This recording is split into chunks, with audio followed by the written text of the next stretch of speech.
the Renters' Right Bill.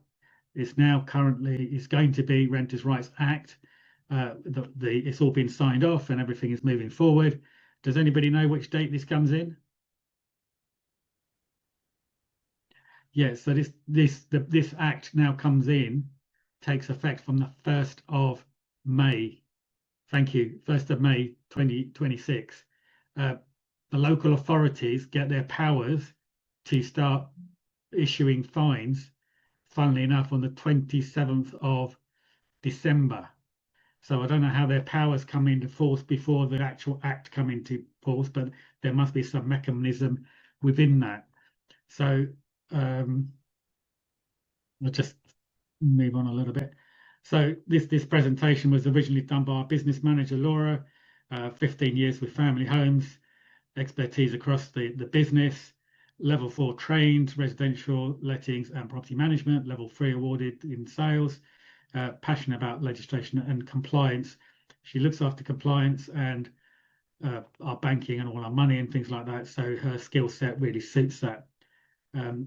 There's me, who's most of you know me, residential, commercial, not so legally based, but commercial more than legal. But 30 years experience in the industry. Have seen so many changes that have come, and we have navigated those. Section 24, April 2016 came in. That was a big change for landlords, and again, we all navigated that and moved forward. Lettings manager that we have here, with 12 years experience, and also qualified in commercial as well as residential, and she manages our team of people, where Laura looks after the business and the finances. We're based here in Sittingbourne. This is our offices where I'm zooming in from this evening. So very quickly, an overview of the Act. 274 pages of the Act, one of the biggest acts that's come out in terms of legislation and changes. And these are the subjects we'll be covering: the Stamp of Ground, Section 8, the end of Section 21, rent increases, etc. This was the parliamentary agenda, but it's now academic because we are now signed, sealed, and about to be delivered on the 1st of May. Overview of the bill applies to all landlords and letting agents in England. So Scotland has their own regulations, and as Paul was saying to me this morning, it was trialled in Scotland, and Wales has their Rent Smart Wales, and so now they're going across the country. Tenancy reform, quality standards, and tenant protection and prohibitions is the key. Enforcement powers of local councils has been extended, and I'll come on to that in 1 second. So Section 21, end of Section 21, no fault evictions. So they're going to take that away, and now they're going to be using Section 8. The key here is that there is still an opportunity to serve Section 21 right up until the end of April. So you can still serve Section 21s because the law has not come in as yet. It's not taken effect. So we are reviewing our portfolio, and we are looking at anything that may cause us issues or risk factors going forward into the future. So we have served a couple of Section 21s, nothing compared to the volume, but a couple. So, this is maybe an opportunity for you to look at your portfolio. If you need any help with looking at the portfolio, make an appointment, come and see us. We'll have a look and serve that notice before the end of November, because nobody wants a notice in December. So it's not good practice to serve any notices in the month of December. And if you're serving a notice 2 days before Christmas, when it gets to court, the judge will look at that and think, sorry about the noise, the judge will look at that and think that was very unfair and unreasonable. And on that basis, even if your paperwork is right, they may be able to say, they don't want to issue that. So be mindful of when that notice is being served. New grounds, there's 37 of them, which will come in, and each of those has a different reason for it. This one is sale of property. It's now down to 6 months. Family, landlords, etc. Now, they are monitoring this because they can go onto Rightmove, they can go onto Zoopla, they can go onto these platforms to see where the properties are being advertised. And you may say yes, but you may not advertise it on those portals. Those portals have the major, as you know, major properties. So if they start there, they will know that property is there. Council tax have been using Rightmove and Zoopla portals to look at information for what's being marketed, etc. So they know where council tax is and looking at various options. So they are quite equipped and they are using things to move forward.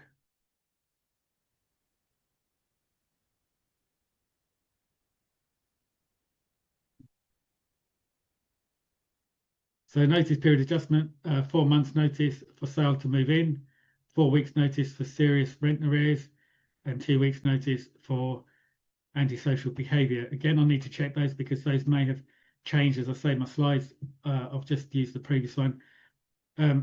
ASTs abolished and there'll be new tenancy rollouts. There is still information to come out on this and how that will look. So please be aware of that. Changes on pets and renters. So they're opening up the door to say that we can't discriminate against pets and that mandatory pets advertisement and also taking off. So if you've got 2 equal tenants, one's got a dog and you take the other one, then you've got to have good reason why you've taken that one and not the first one. And it could be that the pet is left in the house all day, or it's a lease, and then your lease and the head lease doesn't allow, the freeholder doesn't allow for you to have pets in that property.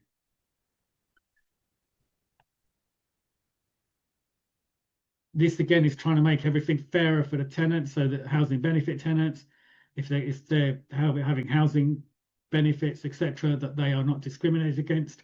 We don't get this in terms of families, but I've heard in the industry say, I don't want children in the property.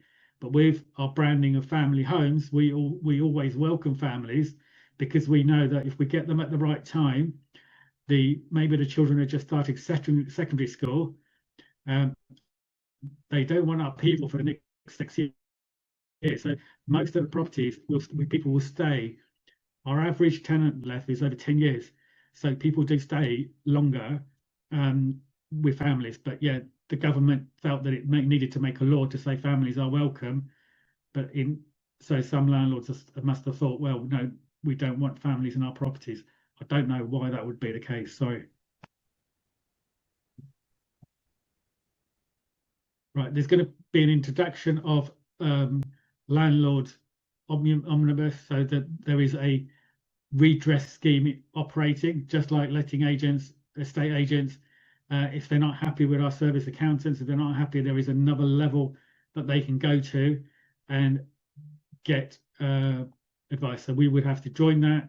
And again, that's going to cost money. I'm not sure if it's per property at the moment or if it's per landlord. And this is the database. Rent Smart Wales has a database of every single landlord in Wales and outside of Wales is where the property is located. So we have 2 properties in Wales. I still had to get past Rent Smart Wales training as well as register. And I registered as one of the first people that registered on Rent Smart Wales, and it's a database where you upload your gas certificate, your electrical certificate, your EPC. They know where you are. They know where your address is. They know the property address. As soon as a tenant makes a complaint to the local authority, they're able to look on the database of Rent Smart Wales and go, right, okay, what's the property address?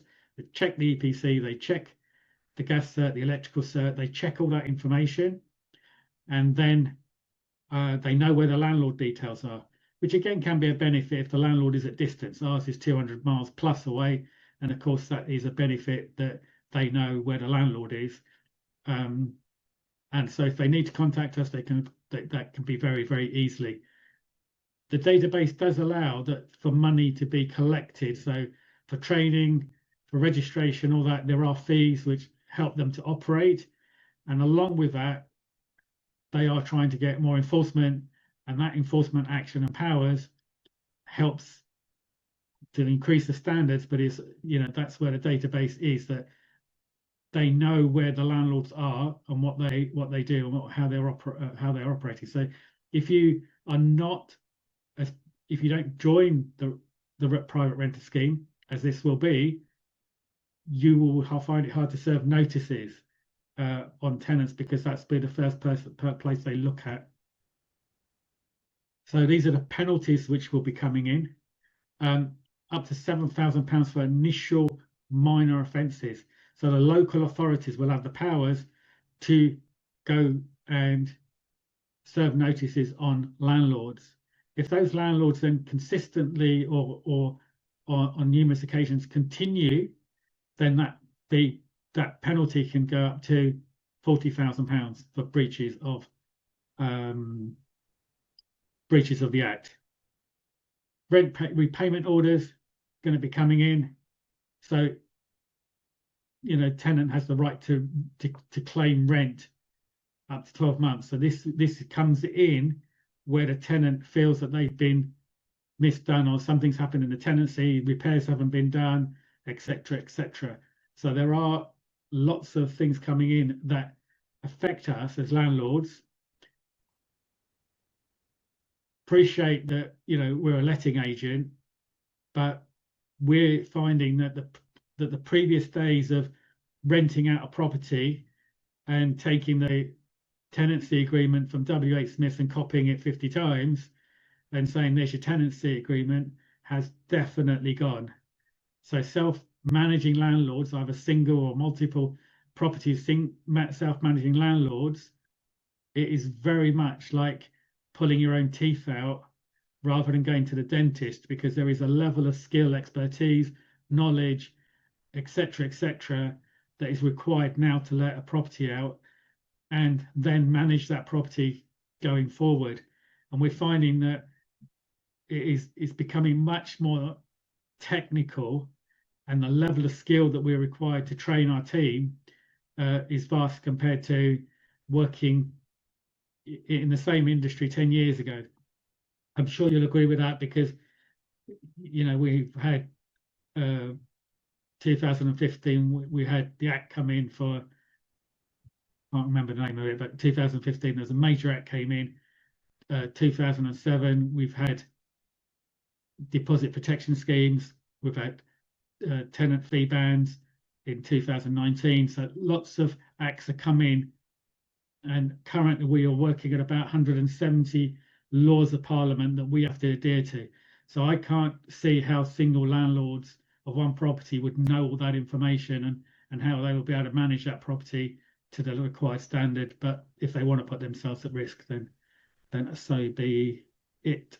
Dan, I missed a few slides during the thing, so I don't know if you are able to go back, but if you want any help, we are doing compliance reviews. You just give us a call, and then we can sit down. Oh, that was it. Decent home standards was the one. I missed that one. Thank you. So Ab's Law, young lad got, sort of was killed because of the dampness in the property. And this has brought in a major law, which I agree with. And we all need to do our bit in terms of trying to improve housing standards, but making places safer. So decent home standards, they're introducing, laws they're introducing in order to protect more people. So yeah, rent increases, limited once a year.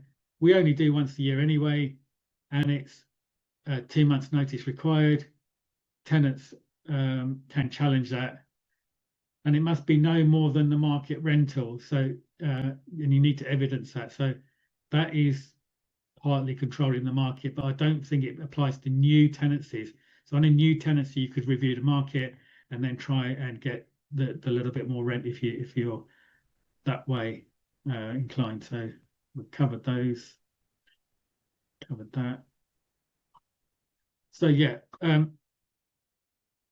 reviews of tenancy agreements and up-to-date rules. If you need anything, just book a free call with us, 15-20 minutes, and we're happy to go through. to compliance to make sure that you're all up to date. This is important because you may spot opportunities now that you could utilize before the act comes in. So if there are times when you think, okay, yes, I've got this, I'm not 100% sure, yeah, book a call, and then we can have a look, give you some tips, you can go away, and then the basic thing is act now before the 1st of December, and then it's left, and then 1st of January. You still got time because they've given us a good period of time to do that. These are the key takeaways, section 21, which I've covered. Decent home standards, increasing rents, and remember the fines up to £40,000. And of course, this act may also, if you get rent protection, it may put it up. So just be aware of those and shop around on those bits. Compliance call I've covered. Yeah, if anybody's got any questions, happy to take those, especially, I mean, Paul's been through this in Scotland, so, and I know when we've done this previously, he's had some great input, so open for questions if anybody's got any questions.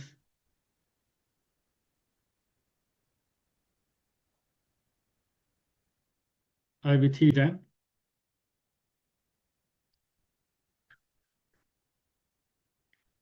Okay, Paul, can I ask you, when it came into Scotland, was there fear at the beginning of people's that new laws are coming in, or? I think history has the habit of repeating itself. So very, very similar. I remember speaking to people on Clubhouse, which is where me and Sunil met, and there was fairly experienced landlords on there saying, oh, they'll never bring this in and it's never going to happen. And I said, but it will. And it has, and it's happened in Wales. So we've now got 3 separate systems. One of the things that really aggravates me is when you get these gurus, particularly on YouTube, who talk about this is happening across the UK. And UK stands for United Kingdom. That's England, Ireland, Scotland, and Wales. Although there's some English people who don't understand. They think UK stands for England. So this act is in England. It's not in Wales. It's not in parts of. It's not in Ireland. It might well be in Northern Ireland, but it's not in Ireland, and it's not in Scotland. But this kicked in, or a similar act to this kicked in 2017 in Scotland. And when you look at the two, they don't exactly mirror each other, but a lot of the clauses mirror each other. And so we've got 18 reasons for eviction, and you have more, right? But when you actually break them down, they're the same reasons. Strangely enough, ultimately it comes down to 3 very simple reasons you can move somebody out of your property now. 1, they're not paying rent, or misbehaving in some way, shape, or form.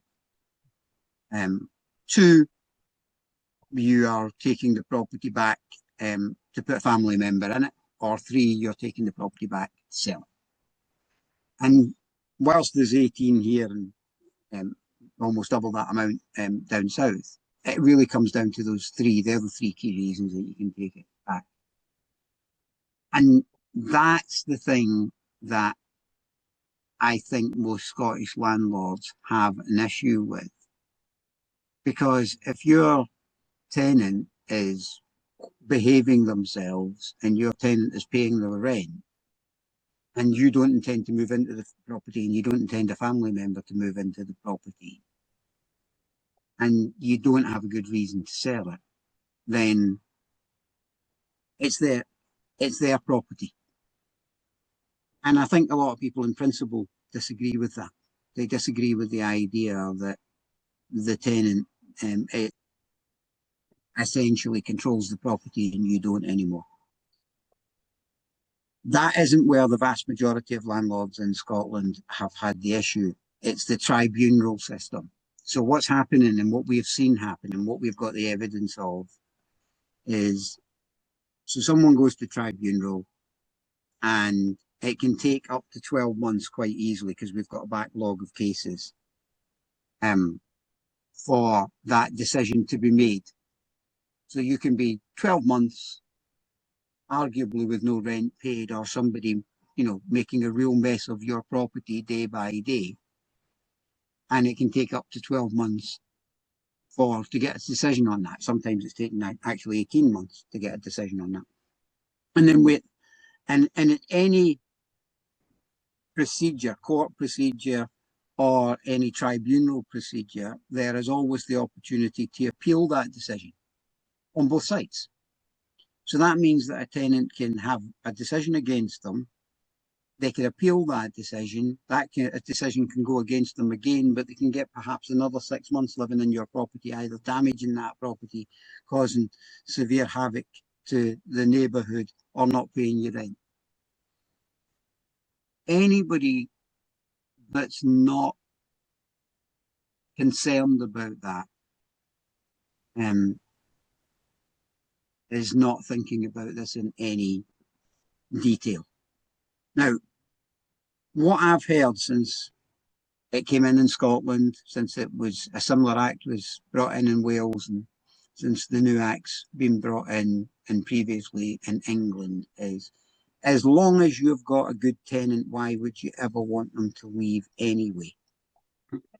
And there's 100 reasons for that. There's 100 reasons why your circumstances might change fairly rapidly, why you might want to sell a property that you own.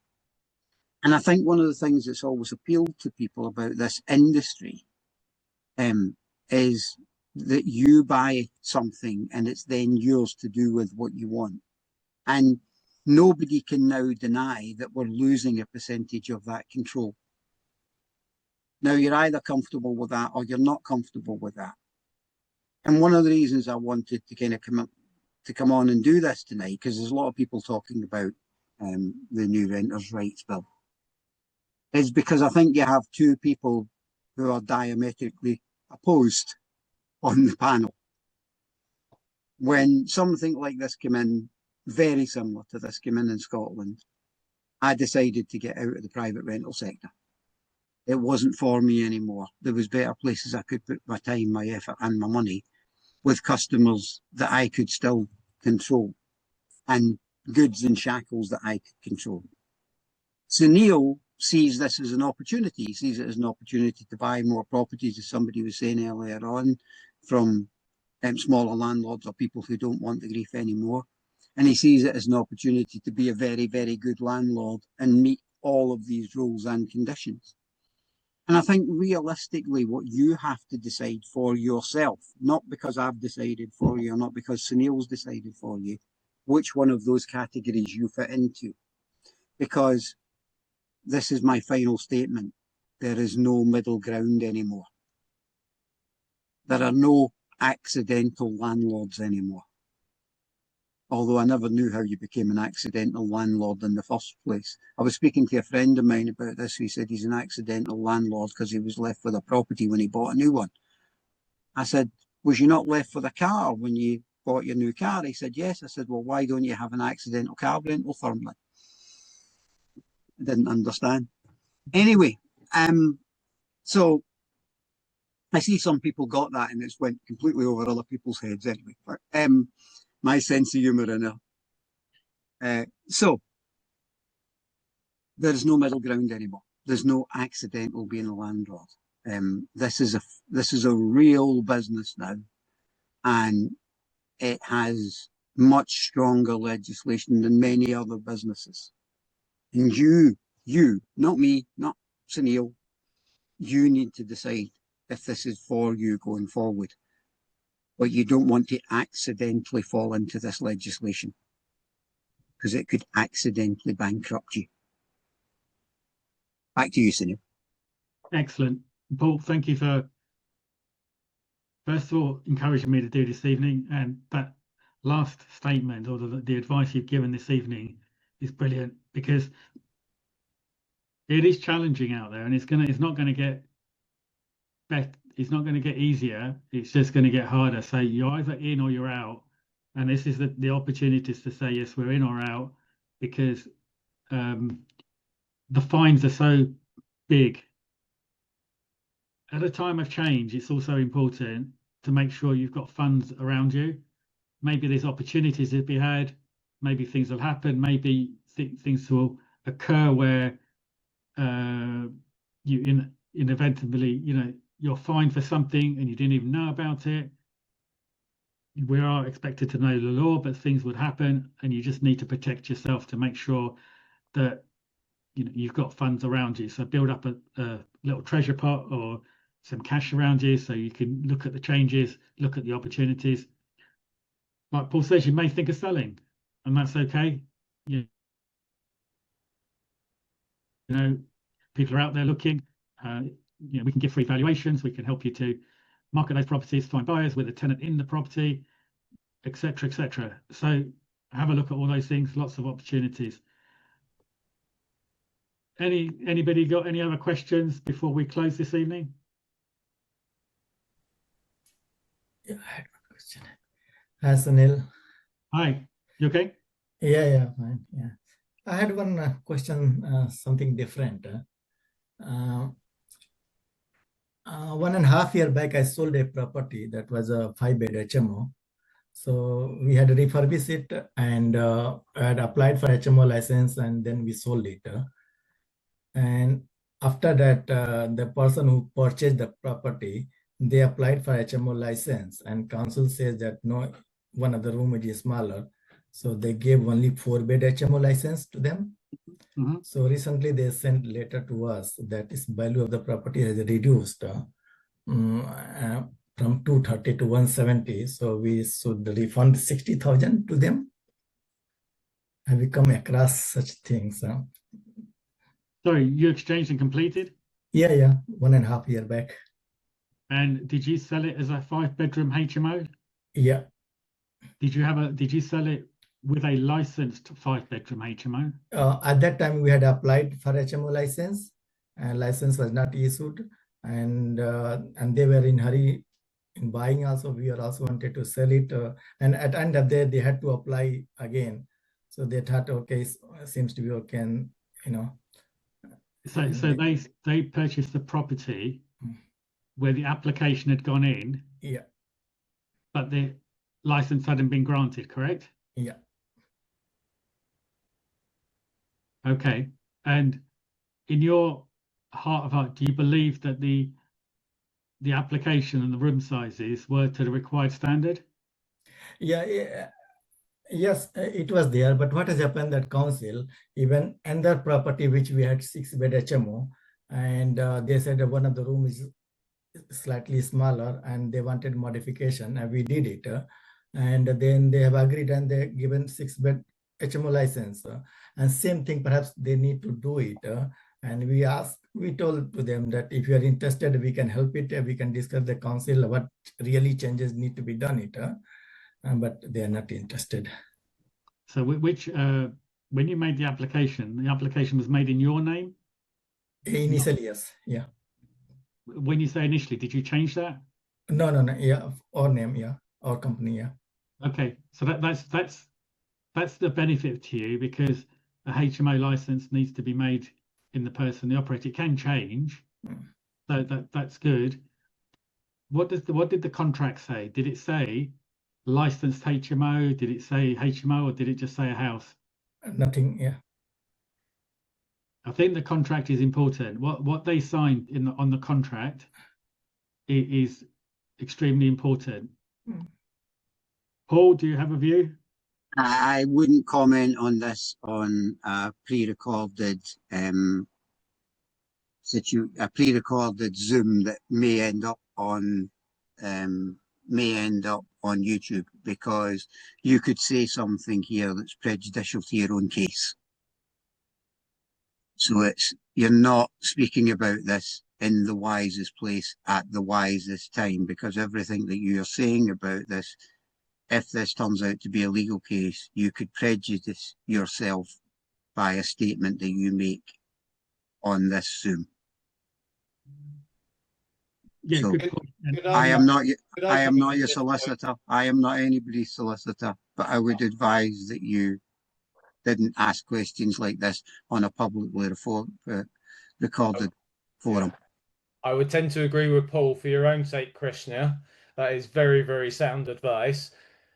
I'll chip in though, because I'm completely neutral to this transaction and have no. But So sorry, if you're going to chip in, Mm. you're talking about a hypothetical situation, Absolutely, and you're not talking about his Oh, I'm not particular talking about that situation. property. No, You're just talking about a hypothetical situation that we're for discussing. clarity and benefit of doubt. Yes, I'm just talking about HMOs generally when you're transacting.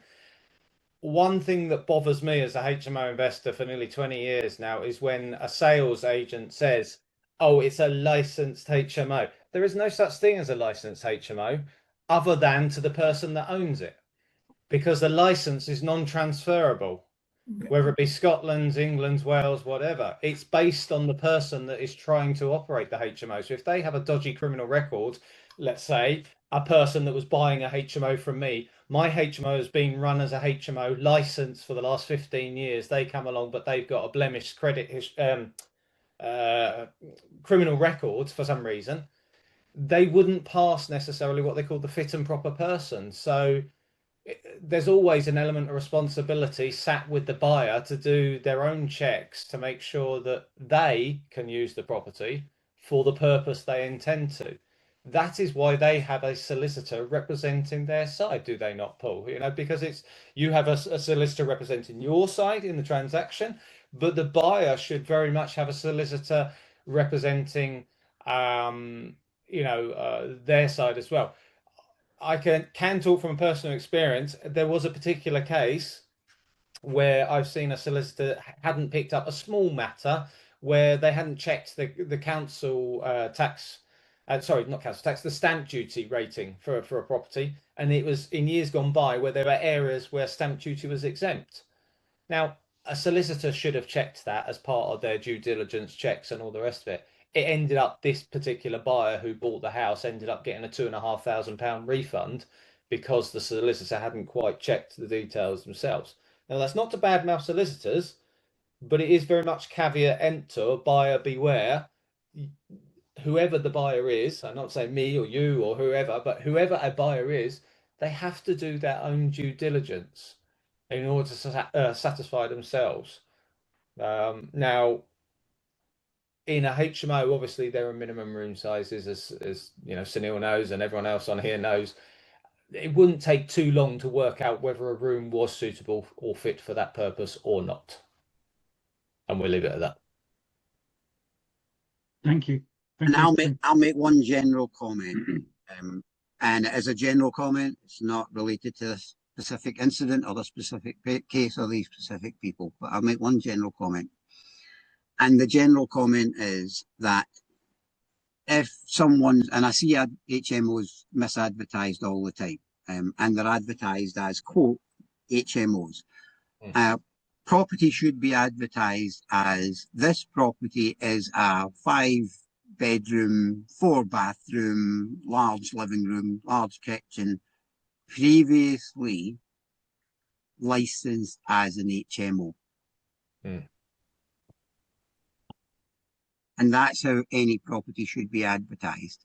And arguably, anybody who advertises an HMO as a HMO and you're buying it as an HMO is actually misrepresenting that property. And if that's how it's been advertised and someone's bought it under the misapprehension that they are buying something that's a licensed HMO, then that's been missold. They're buying a property that previously had a license as an HMO, and you have to reapply for that license as the new owner. Would you say there's any discrepancy in that description between whether it was vacant possession or occupied, Paul? I would say there was no difference, because I cannot, as you've already pointed out, right? I cannot sell you something and say you can use this as an HMO tomorrow morning.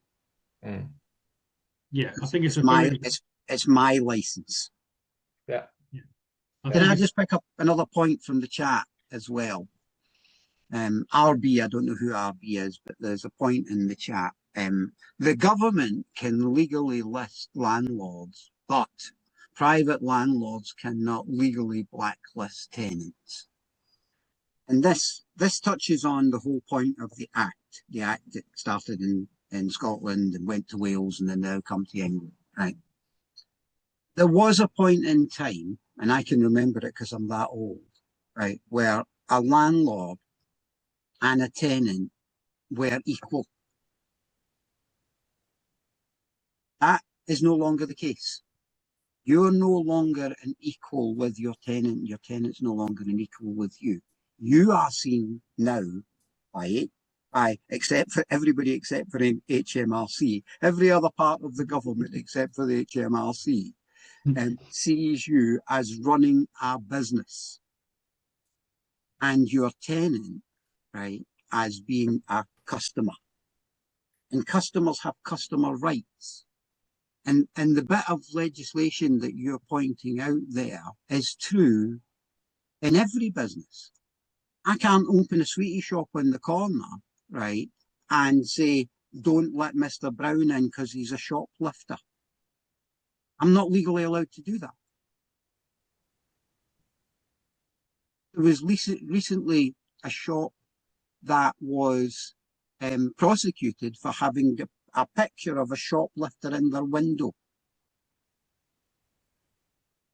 And this is what people have to get their head round, RB, right? This is not an equal playing field.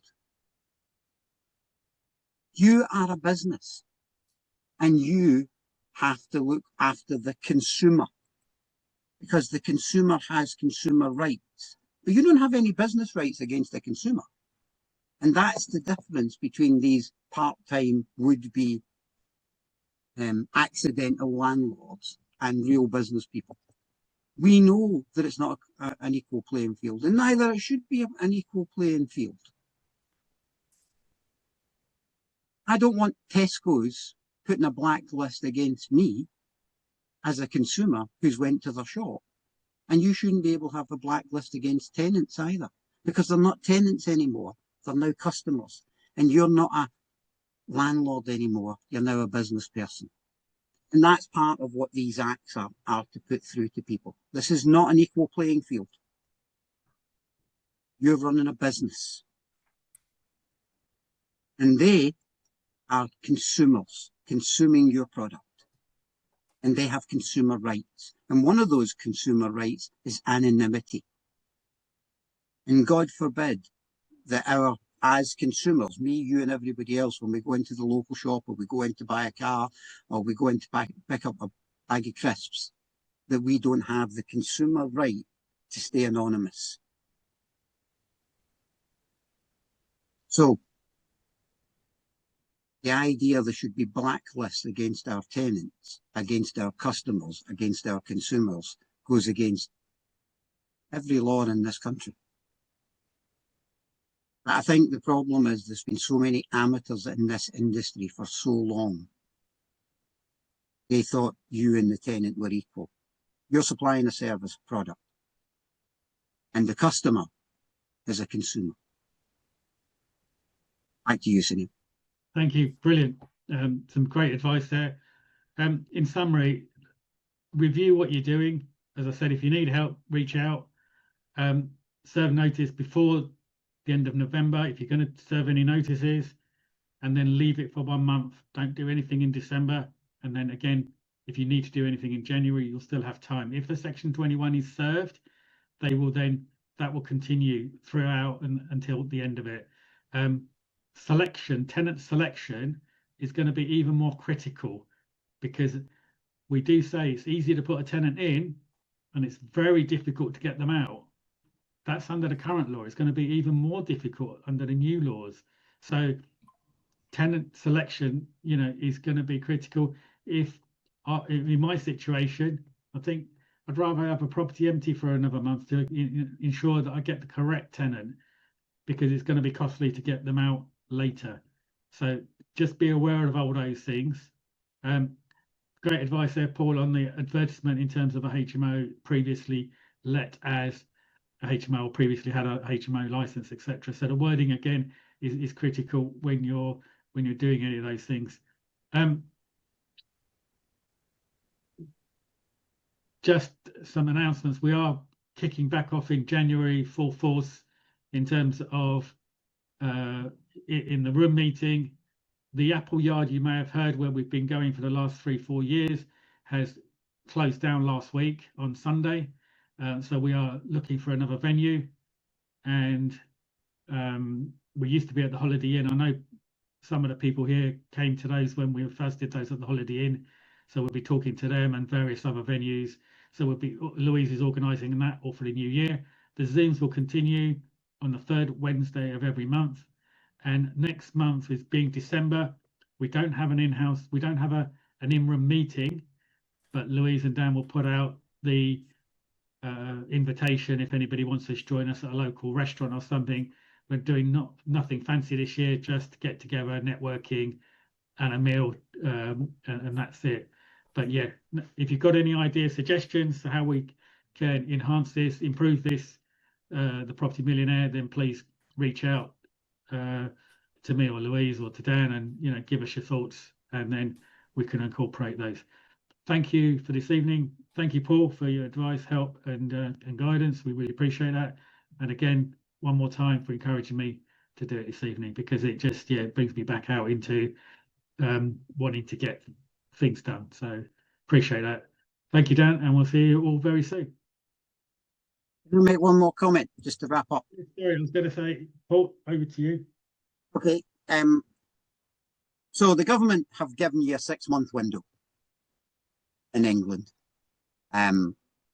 to make your decisions about where you are. That kind of, do I want to carry on in this industry, or do I want to get out of this industry? And I think you have to do one of two things in those 6 months. Well, there's 3 options in those 6 months, isn't there? Option 1 is to sit on your rear end and do nothing and hope it all turns out okay. Not one that I would advise. Option 2 is to look at your properties portfolio and say, do I want to continue down this road of being a full-time professional landlord with the help of people like Sunil and others, or do I want to leave? And if you do want to leave, you've got that 6 months window to have a no-fault eviction, to say, look, thank you very much for being here, but I don't want to do this anymore. And it's going to be much easier to do that in the 6 months, in our experience in Scotland, while you still have no-fault evictions, than it is going to be deciding a year down the line that you're going to use one of the several options the government have given you, clauses the government have given you to get out. Because the likelihood is that if you choose to sell in, let's say, a year's time, the government are going to follow through that sale, the local authority are going to follow through that sale. And if for whatever reason you choose not to sell, or the sale takes longer, they could come back and say, well, we don't believe you were ever going to sell. And we've seen that in Scotland. People have genuinely intended to sell and they couldn't sell, or they couldn't get the amount of money that they wanted. And this is important. They couldn't get the amount of money they wanted or needed, but they put a tenant out with the intentions of selling, and a tribunal decided that actually, and a court decided actually they were lying about wanting to sell and they were just trying to remove a tenant, and then they were fined. Now just picture that. Just picture you genuinely in 8 months' time decide, I don't want to do this anymore. I want to sell my house. Please move out. You try to sell your house, your flat, your property. You're unable to sell it, and then the local authority or the government decide that that was all a charade and they fine you. Is that a frightening concept? Because it's frightening a lot of people here, because they know people it's happened to. And then you find yourself in this catch-22 situation, catch-22 situation, I'll say that with my teeth in, where you have to sell a property for less than you can afford to prove that you took a tenant out of it to sell it in the first place. Is that a frightening thought? We've got a 6 months window, people. This is the time, if ever there was a time, to talk to experts in the industry and to get real advice. Because if you don't get that real advice now, and you don't pay for professionals, consultants like myself, professionals like Sunil, solicitors, accountants, if you don't pay for that advice now, you're going to pay for it later, and probably 10 times as much. Thank you, Sunil. Brilliant. Lovely close there, Paul. So thank you. Yeah, I'm not sure if lovely was the right word. It's actually a fearful thought. You know, as they used to say on television, don't have nightmares, but it's actually absolutely true. 6 months will go very, very quickly, but take that opportunity and yeah, reach out if you need to. So thank you, Paul, again, and everybody else, and we'll see you very soon. Thanks, Sunil and Paul. Thank you.